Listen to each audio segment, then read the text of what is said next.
Assalamualaikum warahmatullahi wabarakatuh. Bertemu kembali dengan saya Dr. Sufi. Sobat sehat, akreditasi bukan sekedar dokumen.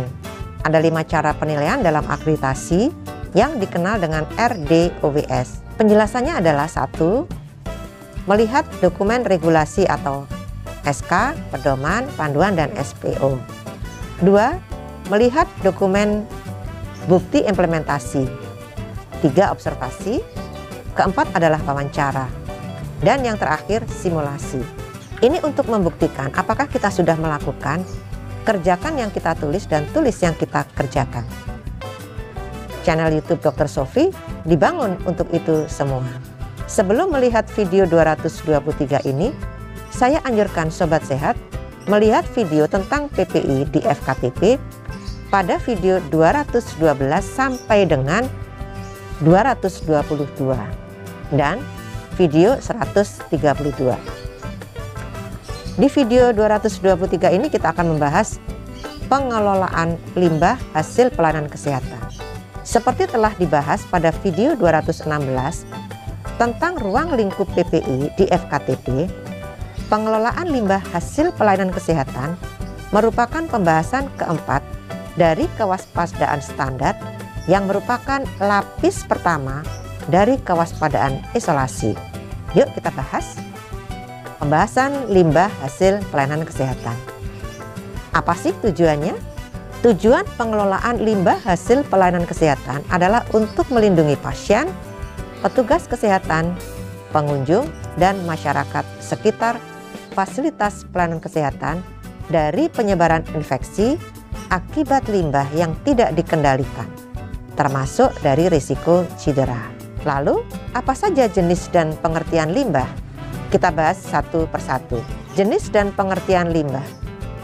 Berdasarkan jenisnya, limbah di fasilitas pelayanan kesehatan dibagi atas 4, meliputi limbah padat domestik, limbah bahan berbahaya dan beracun atau B3, limbah cair, dan limbah gas. Limbah B3 pelayanan medis dan penunjang medis terdiri atas 1. Limbah infeksius dan benda tajam, 2. Limbah farmasi, 3. Limbah sitotoksik, dan 4. Limbah bahan kimia. Limbah infeksius adalah limbah yang dihasilkan dari pelayanan kesehatan yang terkontaminasi darah, cairan tubuh, sekresi, dan ekskresi pasien, atau limbah yang berasal dari ruang isolasi pasien dengan penyakit menular. Limbah non-infeksius adalah semua limbah yang tidak terkontaminasi darah, cairan tubuh, sekresi, dan ekskresi. Limbah ini dapat berupa kertas-kertas pembungkus atau kantong dan plastik yang tidak berkontak dengan cairan tubuh atau bahan infeksius.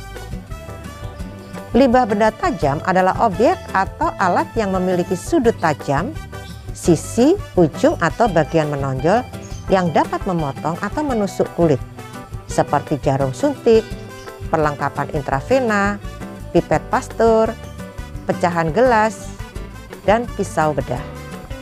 Lalu, bagaimana pengelolaannya? Pengelolaan limbah hasil pelayanan kesehatan didasarkan pada jenis limbah, meliputi 4 pengelolaan antara lain: A. Pengelolaan limbah infeksius, B. Pengelolaan limbah non-infeksius, C.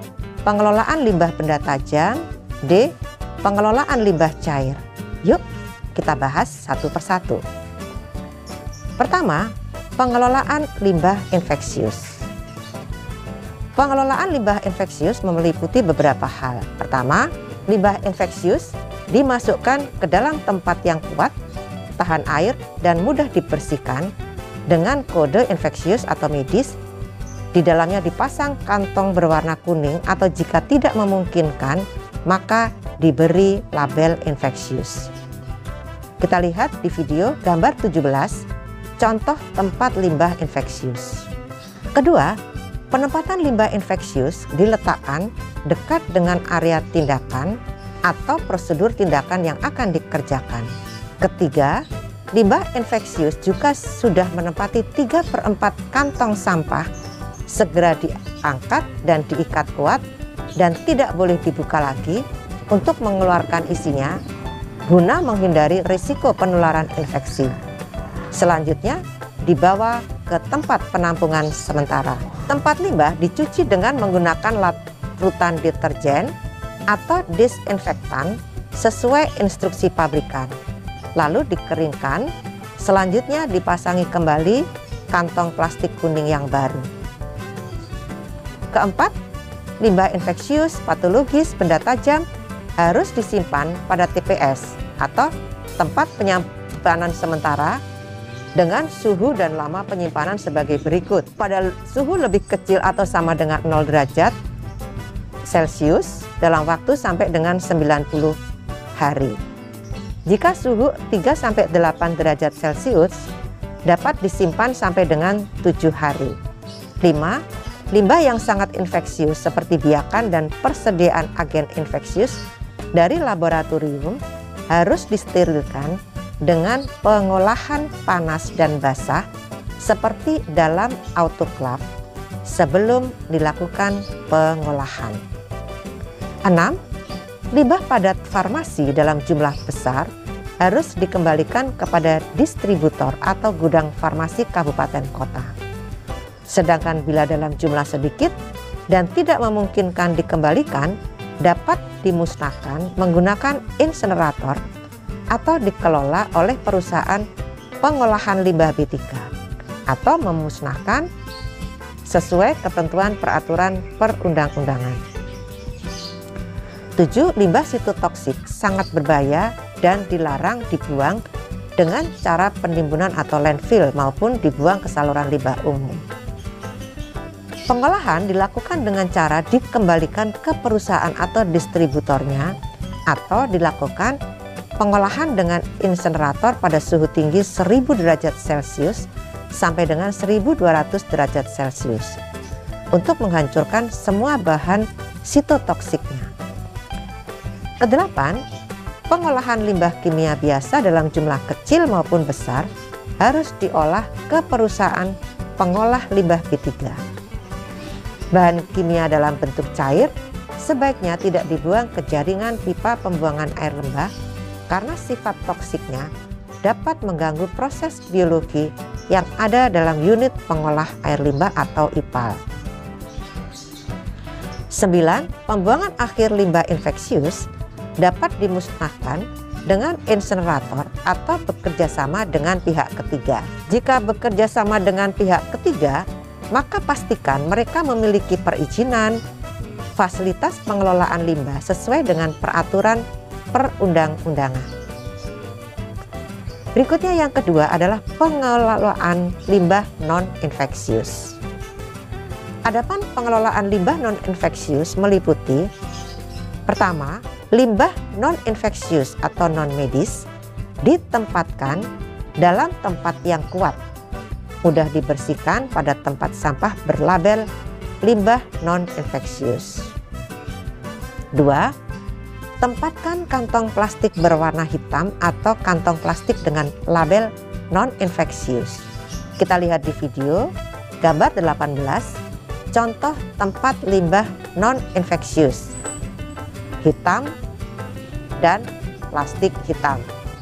Tempat limbah infeksius hijau dan plastik kuning. Ketiga, limbah non-infeksius harus diangkat dan dikosongkan setelah menempati 3/4 kantong. Kemudian diikat untuk dibawa ke tempat penampungan sementara dan tempat limbah tersebut dibersihkan. Selanjutnya dipasangi kantong plastik hitam yang baru. Keempat, limbah non-infeksius seperti botol-botol padat dapat dilakukan recycle dengan melakukan pembersihan untuk dipergunakan kembali atau dilakukan kerjasama dengan pihak ketiga secara resmi dari fasilitas pelayanan kesehatan dalam bentuk kerjasama. Kelima, pembuangan akhir limbah non-infeksius dibuang di tempat pembuangan akhir atau TPA yang sudah ditentukan oleh pemerintah daerah setempat. Ketiga, kita akan membahas pengelolaan limbah benda tajam. Pengelolaan limbah benda tajam meliputi beberapa hal. Pertama, semua limbah benda tajam dimasukkan ke dalam kotak benda tajam atau safety box yang kuat, tahan air, tahan tusukan, berwarna kuning, atau kotak benda tajam yang diberi label limbah benda tajam. Kita lihat gambar 19 di video, yaitu safety box tempat limbah benda tajam. Kedua, penempatan safety box pada area yang aman dan mudah dijangkau atau digantung pada troli tindakan. Tidak menempatkan safety box di lantai. Ketiga, pembuangan safety box dilakukan setelah kotak terisi 2/3 dengan menutup rapat permukaan lubang box agar jarum tidak dapat keluar. Jika dibuang dalam waktu yang lama, maka penggunaan safety box sesuai ukuran atau sesuai kebijakan FKTP yang dibuat berdasarkan ketentuan peraturan perundang-undangan. 4. Pembuangan akhir limbah benda tajam dapat dilakukan melalui pembakaran di insenerator atau dikelola sama dengan limbah B3 lainnya. Keempat, pengelolaan limbah cair. Adapun pengelolaan limbah cair meliputi: pertama, limbah cair yang berasal dari seluruh sumber bangunan atau kegiatan fasilitas pelayanan kesehatan harus diolah melalui unit pengolah limbah cair atau IPAL. Efluen limbah cair harus memenuhi baku mutu sesuai dengan ketentuan peraturan perundang-undangan sebelum dibuang. Kedua, limbah cair seperti feses, urin, darah dibuang pada pembuangan atau pojok limbah atau spool hook. Ketiga, pastikan terdapat tempat penampungan limbah sementara yang terpisah atau terletak di luar area pelayanan dengan ruangan tertutup. Penyimpanan limbah tidak menempel di lantai, diberi jarak menggunakan papan penyangga atau palet, dilakukan pembersihan secara rutin, serta dikelola sesuai ketentuan peraturan perundang-undangan. 4. Jika pembuangan akhir limbah dilakukan bekerja sama dengan pihak ketiga, dipastikan pembuangannya sesuai dengan ketentuan peraturan perundang-undangan. Demikianlah Sobat Sehat, di video 223 ini kita telah membahas pengelolaan limbah hasil pelayanan kesehatan sebagai bagian keempat dari kewaspadaan standar PPI di FKTP. Sobat Sehat bisa membaca lebih rinci pada Permenkes RI nomor 27 tahun 2017 tentang PPI di Fasyankes dan Pedoman Teknis PPI di FKTP Kemenkes RI tahun 2020. Kita akan bertemu kembali di video 224 untuk membahas tentang pengelolaan peralatan perawatan pasien dan alat medis lainnya, yang merupakan hal kelima dari kewaspadaan standar. Sampai di sini dulu ya. Semoga selalu sehat. Wassalamualaikum warahmatullahi wabarakatuh.